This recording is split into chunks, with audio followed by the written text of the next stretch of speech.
I've been working on a lot of modeling projects recently, all of which I'll be showing you today.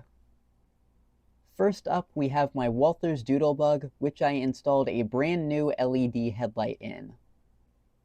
A while back, I threw a spare DCC board into this locomotive, and at the time, I did not have a headlight installed in the unit. I simply used some canopy glue to affix a 603 warm white LED to the existing lens in this locomotive. After the glue completely dried, I wired the headlight to the DCC board using a 1.1K resistor. And here's the result of all my work. I'm quite happy with how the headlight installation on this locomotive turned out. Since I don't yet have a home DCC controller, I'll also overlay a clip of this model running on my club's layout. Despite this unit being a fairly slow runner, it is a really fun piece to use now that it has a functional headlight. Even though this model is quite nice, there are still a few little things I would like to do in the future. At some point in the past, a few of the detail parts on the roof broke off the model and had been reattached with some glue, and those parts are not perfectly aligned, specifically this piece back here and this one little stack.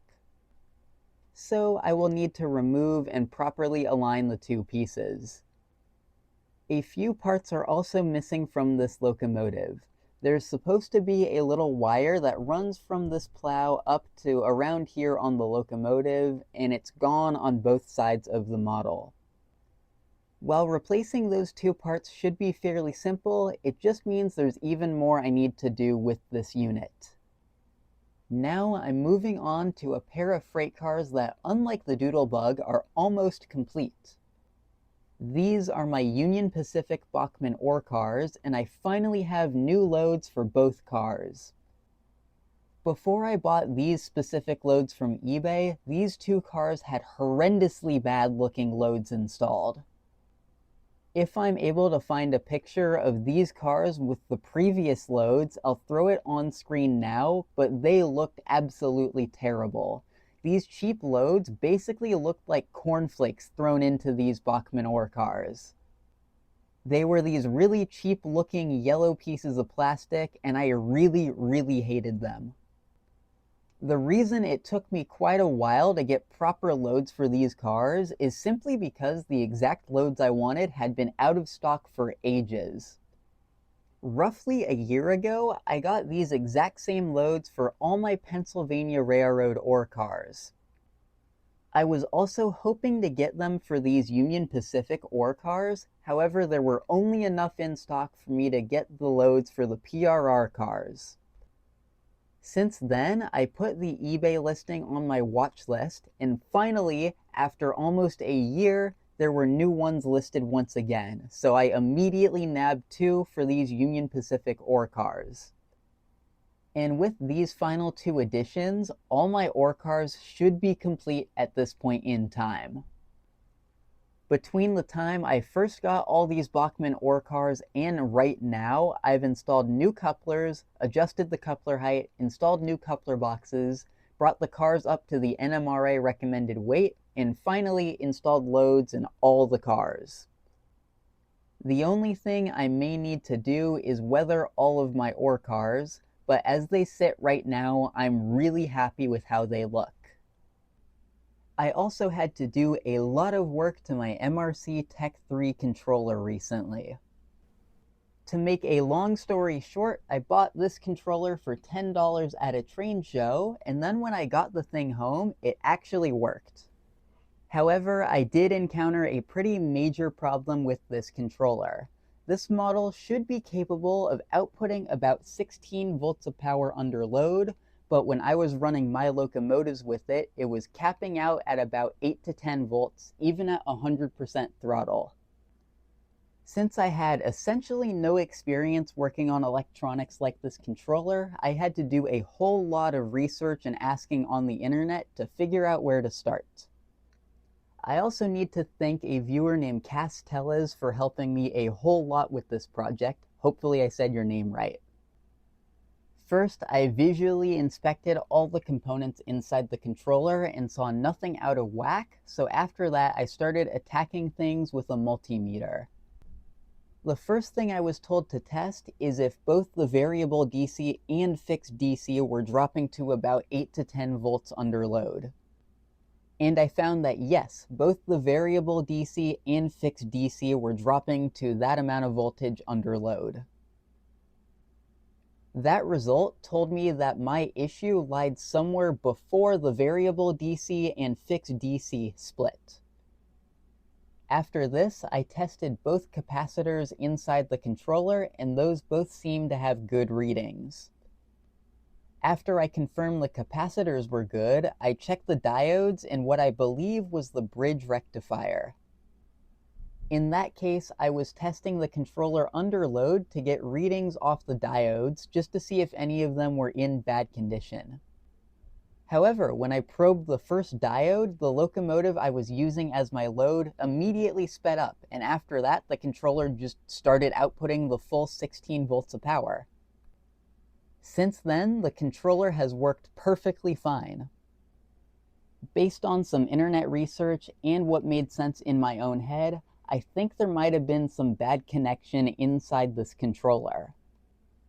What I think happened is when I probed the diode with my multimeter, I just adjusted one of those poor connections and somehow made everything work properly once more. I'll probably need to tear this controller apart once again and actually reflow the solder on those joints, but since it's working now, I'm not going to worry about it unless it gives me more issues in the future. To prove it's actually fixed, we will be using my Hornby Peckett and letting it do a hot lap around my loop of track.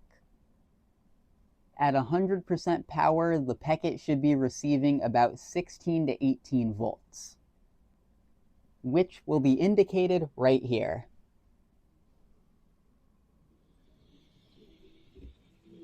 And it's getting even more than that. It's at nearly 19 or 20 volts. So yeah, this controller is absolutely fixed. I also bought a duo of new Southern Pacific Project locomotives on a whim. Both these locomotives were sold in Athearn boxes and were sold as is. The first locomotive is an Athearn Southern Pacific F7. I paid a total of $10 for this Athearn F7, and despite it being a non-runner, I think that's a pretty good deal. And you may be able to tell just by looking at the underside of this unit, but the reason it doesn't run is because these motor mounts are bad. The Athearn motor mounts hold the motor down to the chassis of the locomotive, as is the job of any motor mount, and this is really important because the motor picks up some of the power directly from the chassis of the locomotive. When these mounts fail, the motor is no longer contacting the chassis of the locomotive, and therefore it's not able to turn over. Replacing the motor mounts is pretty simple, so this should be a fun future project. Now for the second SP unit. And it happens to be a Rivarossi Cross Mafia. This one I paid $25 for, and it actually does run. This model seems to have been pretty well cared for. While it is a little bit dusty, one of the previous owners added some silver accents all the way around the piece, and I think it makes the model pop a lot more than it otherwise would. Even though it does run, this locomotive will definitely need some maintenance, so it'll be another fun project for the future. But real quick, I'll share the story as to how I got these things. A few of my friends planned on going to our local train store, which is known as the Train Shop, to get a couple items, and I decided to tag along just for fun. Usually they only stock new models, parts, and whatnot, but in this one instance they were selling a couple of old locomotives, including these two models. I did not film any footage from the trip just because I didn't know if they'd want me to film in the store or not, but along with these two were a bunch of unpainted Athearn Blue Box units. In the end, my friends got the detail parts they were after, and I wound up with two new and pretty cool projects. And stick around, I'll give both these models test runs at the end. My final project for today is this brass 040T. I've had this model, which I believe is a Ken Kidder piece, for a very long time now. Just recently, I decided to experiment with this locomotive for an upcoming project, and I installed a headlight in the original light housing.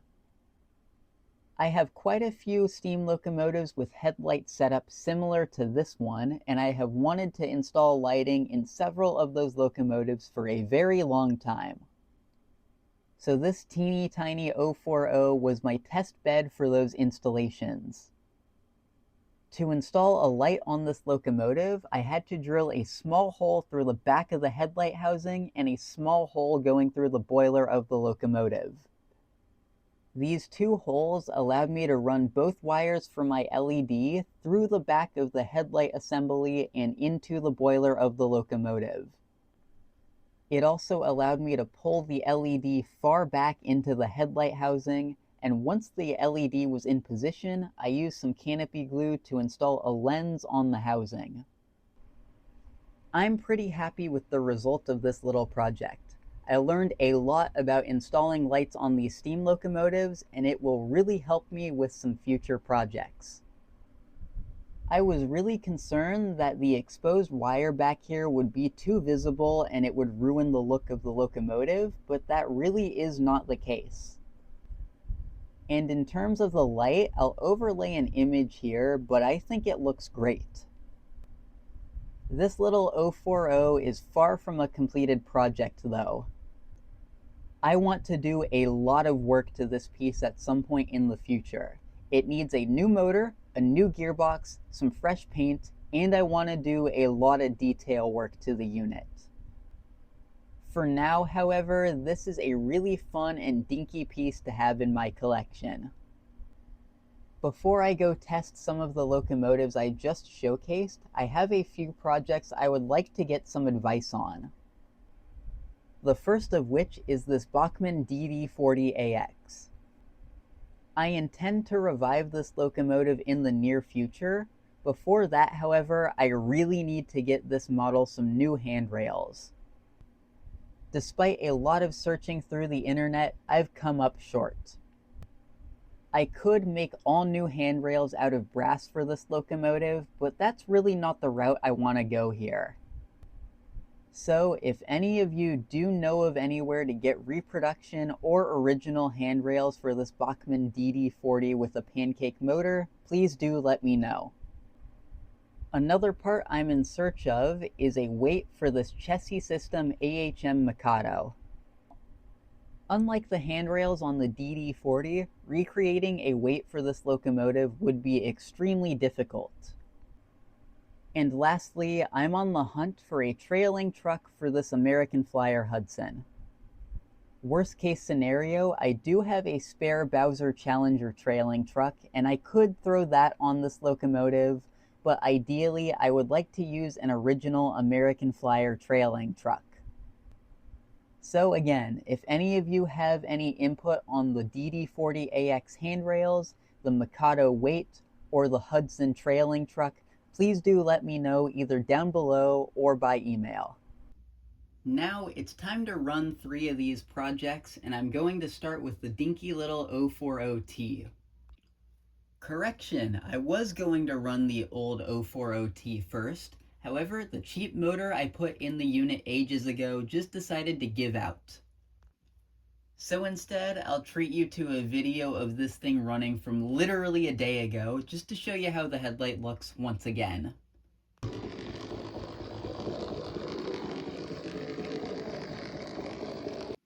Moving on from one broken locomotive and to another broken locomotive, let's test this Southern Pacific F7 out. That's different. It's running. It's clearly not running very well. I don't know how that's even possible given how loose the motor felt, and now it's speeding up. Okay, I'm baffled by that. Okay, clearly this F7 needs some work, but did this thing and the 040T just switch roles or something?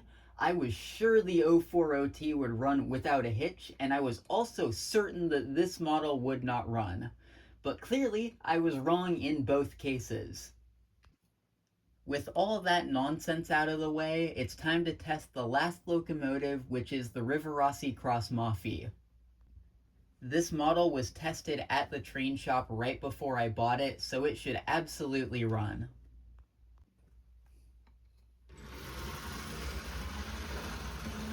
Good, this one sprung straight to life. It's running pretty smooth too, which is a great sign, so I should not have that much work ahead of me on this project. And then for good measure, we'll run the thing in reverse as well.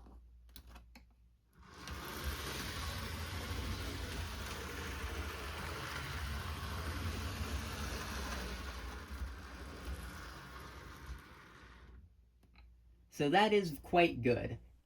Thanks to all of you for watching, and if you've got any input on any of these projects, please do let me know.